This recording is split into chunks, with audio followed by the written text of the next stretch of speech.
from New York, Late Night Show with Mike Siddiqui.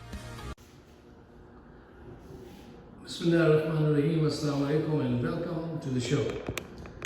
साहिबों, Maryam बीवी ने फरमाया है, इशारा अदले की तरफ है कि तराजू के दोनों पल्लों को बराबर कीजिए और नवाज शरीफ को इंसाफ दीजिए। खातून, देखिए, इंसाफ तो मिल सकता है, बड़ा आसान तरीका है। रकम वो वापस लौटा दें, आ जाए, सुकून से रहे पाकिस्तान में। अच्छा, रकम वापस करने में कोई बात ही नहीं करता, चलो एक डील कर सकते हैं। डील ये भी हो सकती है कि आधी रकम वापस कर दीजिए और आधी रकम पाकिस्तान में इन्वेस्टमेंट कीजिए, पैसा कमाइए और फिर गुलछर्रे उड़ाइए। जो भी आपका जी चाहता, पेड़े वाली लस्सी पिए, पाए खाएं, जो जी चाहे आप कीजिए, ठीक है। और अगर आप ये चाहें कि पैसे भी वापस नहीं करेंगे, पाकिस्तान में इन्वेस्टमेंट भी नहीं करेंगे, हमें दोबारा मौका दिया जाए, इख्तिदार दिया जाए ताकि हम मजीद लूटें, तो देखिए ना, इस बुनियाद पर अवाम आपको पहचान चुके हैं, क्यों कर आपको मौका देंगे। पैसे वापस नहीं कर रहे, मजीद पैसा लूटने के लिए हमें इख्तिदार दीजिए। You out of your mind हुआ, बिल्कुल ही क्या दिमाग गायब है। ये अवाम नहीं है जो देख रही है, 30 साल तक भुगता है और 1 साल ये, और आपको उसकी फिक्र ही नहीं है। खैर, कोई बात नहीं। अब एक और चीज उन्होंने कही, उन्होंने फरमाया कल के 5 महीने हो गए, ये प्लस्तर चढ़ा हुआ है, ये प्लस्तर इसका क्यों नहीं उतरता, ये कोर्ट में भी चला जाता है। तो यही तो उसकी अजमत है कि वो कोर्ट भी चला जाता है, बहाना नहीं करता। यही तो उसकी अजमत है कि वो भागा नहीं, लंदन नहीं गया। यही तो उसकी अजमत है कि वो यहाँ बैठ के डील करता है। उसके चारों तरफ आपने कातिल छोड़ दिए हैं, वो फिर भी पाकिस्तान में डटा बैठा है। क्यों? वो चोरी नहीं करता, वो भागता नहीं है। अब आप जरा इस बात का अंदाजा लगाइए कि आपके पिताजी 4 साल से 4 हफ्तों का कह के गए थे कि मेरे प्लेलेक्स गिर रहे हैं, अब वो बढ़ जाए। 4 साल हो गए, वो वापस नहीं आए। और तो और पिताजी ने एक दिन बड़ा जबरदस्त स्टेटमेंट दिया, लंदन में कहने लगे कि इन लोग भागकर लंदन पहुंचे। अब कह रहे हैं इन लोगों को बता दें आप, हम भागने वाले लोग नहीं हैं। अब भाई जी, आप भाग के लंदन आ गए और आप कह रहे हैं हम भागने वाले लोग नहीं हैं। अजीब अजीब तरह की बातें हैं कि मरियम फरमाती हैं कि मेरी समझ में नहीं आता, सहूलतकार यानी फौज की तरफ इशारा है, वो इमरान खान को क्यों सपोर्ट कर रहे हैं। उसकी किश्ती तो गहरे पानियों में डूब चुकी है। ऐ मैं कुर्बान, इलेक्शन में निकलोगी इसी झूठ के साथ। इतना बड़ा झूठ, सबको पता है कि किसकी कश्ती तैर रही है और किसकी कश्ती डूब गई है, लेकिन अक्ल के नाखून नहीं लेते कि पैसा इतना चुराया है, दिल इतना मजबूत है। जर्नैलों की ऐसी वीडियो इनके पास है कि ये जिसको चाहे बुरा भला कहती रहे, कोई बात नहीं। इनके नसीब में ये चोरियां चकारियां लिखी थी। अच्छा, अब आइए जरा डार साहब के प्रेस कॉन्फ्रेंस की तरफ। अच्छा साहब, इसहाक डार साहब ने प्रेस कॉन्फ्रेंस की। अब ये नहीं पता चल सका कि इसका पर्पस क्या था। ये प्रेस कॉन्फ्रेंस आपने किस लिए की है? देखिए, ये प्रेस कॉन्फ्रेंस में आए, इनकी बातें इतनी मुबहम कि वो समझ में नहीं आए, और इनका चेहरा परेशान, हवाइयाँ उड़ी हुई हैं और अपने ख्यालात उलझे हुए, इनकी समझ में नहीं आ रहा ये क्या प्रूफ करना चाहते हैं, ये क्या कहना क्या चाहते हैं, इसकी ज़रूरत क्या थी, सिवाय इसके कि कुछ गालियां जो है इमरान खान को दे दें, कुछ कलेजा ठंडा हो इनका। तो उन्होंने कहा इमरान खान को कि इसकी टांग ही नहीं ख़राब हुई है, इसका दिमाग भी ख़राब है, ये टांग ही से अपाज नहीं है, दिमाग से भी अपाज। अब मुझे बताइए, इनकी उम्र देखिए और इनकी ये बातें, ये बुग़्ज़, ये कीना ज़रा देखिए, ये मतलब कितनी बेहुदा बात इन्होंने की। अब इसका जवाब इनको क्या दिया जाए, मतलब इनको इनके हाल पे छोड़ा जा सकता है।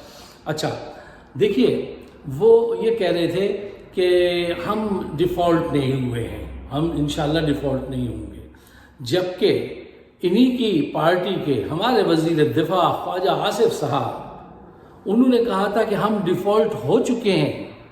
वो तो बहुत पहले बता चुके थे कि हम तो वेंटिलेटर पे लेटे हुए हैं सरकार अमेरिका के, और अब उन्होंने आगे ये खबर भी बता दी थी कि हम डिफ़ॉल्ट हो चुके हैं। अच्छा, इस वक्त दुनिया की जो बड़ी बड़ी रेटिंग कंपनीज हैं, जैसे मूडीज़ है, ठीक है ना, ब्लूमबर्ग है, उन्होंने एक, आप अच्छी रेटिंग से में थे जब ग्रो कर रही थी इकॉनमी इमरान के साथ, ख़राब में आए। अच्छा, ख़राब में भी फिर एक है स्टेप नंबर 1, उससे नीचे उतरे, फिर स्टेप नंबर 2 उससे नीचे उतरे, फिर स्टेप नंबर 3 बिल्कुल ही, जिसको हम पंजाबी में कहते हैं नेड़े लग गए, नहीं बिल्कुल ही ग्राउंड से लग गए आप आके, इतनी खराब रेटिंग हो गई है। जिसको लोग पे कर्जा नहीं देना चाहते, आपके करीबी अजीज दोस्त कर्जा नहीं देना चाहते। देखिए बैंक्रप्सी कब होती है, आपकी ये हालत हो गई कि कर्ज लिया आपने किसी से, उस पर जो सूद अदा करते हैं, कर्ज नहीं सूद, वो सूद अदा करने के भी पैसे आपके पास नहीं है, और वो अब तक लूट रहे हैं और झूठे वादे कर रहे हैं और झूठी बातें आपके सामने पेश कर रहे हैं। ये किस किरदार के लोग हैं कि आपको पता नहीं था, बाजवा को पता नहीं था ये साहब क्या है। देखिए, वो इनको एक्सपर्ट समझ के लाए, ये एक्सपर्ट हैं, लेकिन ये एक्सपर्ट हैं मनी लॉन्ड्रिंग करने के, ये एक्सपर्ट हैं माल बनाने के प्रोजेक्ट कर लिया, उस पर 30-40% कमीशन खा लिया, ठीक है ना, लोगों को बता दिया देखो इतनी अच्छी सड़क बनाई है, उसका मैं अक्सर आपसे जिक्र कर चुका हूँ कि अगर इतने पैसे एजुकेशन पे लगाए होते जो सड़क पे लगा दिए, और अब तक वो ट्रेन जो है वो घाटे में जा रही है, ये सब हम डिस्कस कर चुके हैं।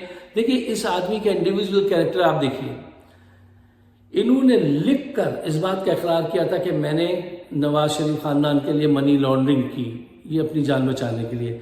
फिर जब इन पे मुकदमात चल रहे थे तो एक दिन अचानक ये फरार हो गए मुकदमे छोड़कर, कहाँ, ये लंदन चले गए। अच्छा, इनके पास अरबों रुपए की जायदाद है, अरबों रुपए की जायदाद कहाँ है, दुबई के अंदर और दूसरे ममालिक में। अच्छा, ये वो साहब हैं जो सेनेटर मुंतखब हुए थे, चले गए थे किसके, वज़ीर आज़म के जहाज़ पर, और बाजवा इनको दोबारा वज़ीर आज़म के जहाज़ में छुपा के ले आए। और जब इनको ले आए तो इन्होंने कहा मैं सेनेटर हूँ, 4 साल से मुझे तनख्वाह नहीं मिली है, बच्चे भूखे मर रहे हैं, आप सारे पैसे जो है वो मुझे 4 साल की मेरी तनख्वाह दें, और सारे टीएडीए जितने मराहत हैं उसके भी पैसे दीजिए। बाजवा ने इनको 4 साल की तनख्वाह और सारी रकम पैसे दिलवाए, लाखों पे, वो कई करोड़ कुछ लोग बता रहे थे, लेकिन वो करोड़ मेरी समझ में नहीं आए, लेकिन बहुत बड़ी रकम एक मफरूर मुलजिम को दिलाई गई जो भागा हुआ था, जो वांटेड था, उसको पाकिस्तान में लाके जो है इतनी बड़ी रकम दिलाई गई, और उससे कहा गया अब आप इकॉनमी ठीक करें। ये इकॉनमी ठीक करेंगे तो मुझे ये बताइए तबाह किसने की थी, बर्बाद किसने की थी? 30 साल तक कौन मुल्क चला रहा था? यही चला रहे थे ना, नून और पीपीपी। वो तो 3-4 साल के लिए आया था इमरान खान, और उस पर भी वो कोविड का ज़माना था और बेपनाह चीज़ें थी, उस पर भी इकॉनमी 6.2 पे वो ले गया था। उसको बाजवा ने हटाया और इनको जो है हुक्मरान बना। अच्छा सर, आखिरी और बहुत अहम पॉइंट आपके सामने रखना चाहता हूँ, वो ये है कि इमरान खान साहब ने कहा कि वो आर्मी चीफ आसिम मुनीर साहब के साथ बैठना चाहते हैं और उनसे बात कर सकते हैं पाकिस्तान के वसीतर मफाद में। उनके दिल में फ़ौज के लिए कोई ऐसी नफ़रत नहीं है, आइए मिल के बैठें और ऐसा इलेक्शन करा लें, सारे इलेक्शन एक साथ, ताकि अरबों रुपए बच सकते हैं और सियासी इस्तेहकाम हासिल हो। लेकिन दूसरी तरफ से बड़ा ही कोल्ड रिस्पॉन्स दिया जा रहा है। भाई कोल्ड रिस्पॉन्स किस लिए दे रहे हैं आप? क्या हासिल करेंगे आप? पहले ही आपकी इतनी बदनामी हो चुकी है कि अब लोग आपको सलाम करते हुए कतराते हैं। अगर फौज के हायरार्की के लोग आ जाएं तो लोग सलाम करने से कतराते हैं, इधर उधर निकल जाते हैं, यार ये उस टाइप के लोग, इनसे क्या मिलना। इतना इमेज खराब किया इसने बाजवा ने। अब आपको एक मौका मिल रहा है کہ آپ فیئر الیکشن کرا کے وہ تمام دھبے دھو ڈالیں اور ہم وہ چیزیں بھول جائیں گے. ہم وہ چیزیں بھولنے کو تیار ہیں اگر آپ شفاف الیکشن کرا لیں. لیکن آپ کا رویہ یہ ہے کہ آپ بات بھی نہیں کرنا چاہتے ہیں اور اس کے خلاف دل میں یہ کینہ اور بغض رکھ کے بیٹھے ہیں کہ وہ پلے بوائے تھا اور یہودیوں کا ایجنٹ ہے. حیدر مہدی صاحب نے ابھی بتایا کہ ان کو 2-3 ذرائع نے، ان کے بڑے اچھے ذرائع ہیں پاکستان میں فوج میں، وہ خود بھی فوج میں تھے. انہوں نے بتایا کہ وہ یہ بلیو کرتے ہیں، فرملی بلیو، کہ یہ یہودیوں کے ایجنٹ ہیں. یار یہ یہودیوں کا ایجنٹ ہے یار، یہ مولانا فضل الرحمان کی لائن انہوں نے پکڑ لی. اب مت اگر کوئی بھی کسی بھی قسم کی مت آپ اپنے دل میں بٹھا لیں تو آپ بٹھا لیجئے، لیکن پاکستان کا نقصان کر رہے ہیں. بہت بڑا نقصان ہو چکا ہے اور اب بھی آپ کے یہ طریقہ کار ہے کہ آپ فرما رہے ہیں آپ ملنے میں کترا رہے ہیں. ملیں گے نہیں. وہ اس وقت سب سے بڑا پارٹی، سب سے بڑی پارٹی کا لیڈر ہے. اس کا یہ رویہ آپ کے ساتھ بہت اچھا ہے کہ وہ کہہ رہا چلیے آئیے مل کے بیٹھ کے کسی طرح سے ملک کو اس دلدل سے نکالیں. لیکن آپ کہہ رہے نہیں، میں تو وفادار ہوں اس کا، لندن والے نواز شریف کا. میں تو تمہیں ہر صورت میں اٹھا کے پھینکوں گا. کیسے اٹھا کے پھینکیں گے یار؟ کیا آپ نعوذ باللہ رب کے آگے جا کے کھڑے ہو سکتے ہیں؟ اس کی مرضی کے خلاف چل سکتے ہیں؟ اس کو تو رب بچا رہا ہے. کتنے گماشتے پھر رہے ہیں اس کے نواز شریف کے، زرداری کے، محکمے کے، اس کو مارنے کے لیے، لیکن ابھی تک کوئی مار نہیں پایا. اس کو رب بچا رہا ہے. اور نواز شریف اور یہ گروہ جو ہے اس کی قدم قدم پر رسوائی ہے، ذلت ہے. آپ دیکھ رہے ہیں انہوں نے کس طرح سے فوج کا امیج تاراج کیا ہے. اور ابھی بھی آپ کے یہ لچھن ہے کہ آپ کہتے ہیں ہم بات نہیں کریں گے. بات کرنی چاہیے آصم منیر صاحب. آپ اپنی انا کو چھوڑیے، پاکستان کو دیکھیے. انا نے پاکستان کے مولویوں میں بھی انا ہے، ہر انسان میں انا کی جنگیں لڑے جا رہے ہیں اور تباہ و برباد ہوتے چلے جا رہے ہیں. پاکستان کو دیکھیے، اس کے بہتر مستقبل کے لیے بیٹھیے اور بیٹھ کے آگے بڑھنے کا فیصلہ کیجیے. وہ آج بھی اتنا چاہے جانے والا کردار ہے کہ سعودی عرب کا وہ جو پرنس ہے MBS، اس کا نام BSC ہونا چاہیے صرف، وہ جو ہے آج بھی اس سے رابطے میں ہے اور وہ اس کو عظیم لیڈر مانتا ہے. پوری دنیا اس کو عظیم لیڈر مانتی ہے. وہ آج بھی نکلے گا نا جب پرائم منسٹر انشاءاللہ بن کے، تو وہ انویسٹمنٹ لائے گا، وہ پھر اس دلدل سے نکال سکتا ہے. ان کی حالت آپ نے دیکھ لی نا، یا ابھی تک نہیں دیکھی؟ شہباز شریف جا کے لوگوں سے یہ کہتے رہے ہم مانگنے نہیں آئے ہیں اور ایک دفعہ اور موقع دے دیجئے، جبکہ اربوں ڈالر انہوں نے مار کے رکھے ہوئے ہیں. اور وہ سب دیکھ چکے ہیں کہ دیکھو یہ وہ لوگ ہیں جو پیسے مارتے ہیں اور یہ ہم سے آ کے کہتے ہیں کہ پیسے دے دو، ملک چلانا ہے. سب کو پتہ ہے، دنیا کے ہر اخبار نے زرداری کی، نواز شریف کی، شہباز کی تصویریں چھپ چکی ہیں کہ یہ انہوں نے ملک کو، اپنے ملک کو ایسے لوٹا ہے اور آپ ان کا ساتھ دے رہے ہیں. اب تک ان کا ساتھ دے رہے ہیں. یعنی معیشت بالکل نیچے آ چکی ہے. یہ بڑے افسوس کی بات ہے. تاریخ لکھ رہی ہے، تاریخ دیکھ رہی ہے، گواہی دے گی کہ آپ نے ایسے سینسٹیو موقع پہ یہ کہا کہ ہم نہیں ملنا چاہتے. وہ آپ نے کولڈ شولڈر دینے کی کوشش کی. آج کے دور میں منٹوں میں انسان سائیکک ایج ہے، سمجھتا ہے کہ آپ کیا چاہ رہے ہیں. آپ نواز شریف کی وفاداری چھوڑیے، پاکستان کی وفاداری کا سلوک لیا ہے آپ نے. اس وردی کو آپ نے پاکستان کی وفاداری میں پہنا ہے. یہ عزت جو آپ کو ملی ہے آج پاکستان کی وفاداری میں ملی ہے. اس کا خیال کیجیے. وقت بہت کم ہے. میں سمجھتا ہوں کہ یہ بات خدا کرے کہ ان کے دل میں اتر جائے. صاحب اگر آپ کو میری بات سمجھ میں آتی ہے تو آپ اس کو شیئر ضرور کیجیے، اپنا آربٹ بڑھائیے، کمیونیکیشن بڑھائیے. مجھے اپنے خیالات سے نوازیے گا. آپ سب کا بہت بہت شکریہ. شب خیر، گڈ نائٹ، گڈ لک.